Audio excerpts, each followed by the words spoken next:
కొత్త వాహనాలు కొనుగోలు చేసిన తర్వాత వాటిని ఏ రోజు ఉపయోగించాలి?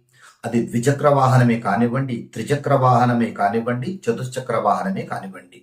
మీరు మంచి సమయం చూసుకొని కొంటారు. చక్కగా పూజ చేయించుకుంటారు. ఆ తర్వాత వాటిని ఏ రోజు నుంచి ప్రారంభించుకోవాలి? అది తెలుసుకుందాం. విధియ, తదియ, పంచమి, సప్తమి, దశమి, ఏకాదశి, త్రయోదశి ఈ తిథులు చాలా మంచి తిథులు. ఇందులో సోమ, బుధ, గురు, శుక్రవారాలు రోహిణి, పునర్వసు, పుష్యమి, ఉత్తర ఫల్గుని, ఉత్తరాషాఢ, ఉత్తరాభాద్ర, హస్త, చిత్త, స్వాతి, అనురాధ, జ్యేష్ఠ, శ్రవణము, రేవతి ఈ నక్షత్రాలు ఇవి చాలా అనుకూలమైనటువంటి తిథివార నక్షత్రాలు. ఇక లగ్నాల విషయంకి వస్తే వృషభ, మిథున, కర్కాటక, కన్యా, తుల, ధనుర్, మీన లగ్నాలు చాలా మంచిది. ఇవన్నీ చూసుకొని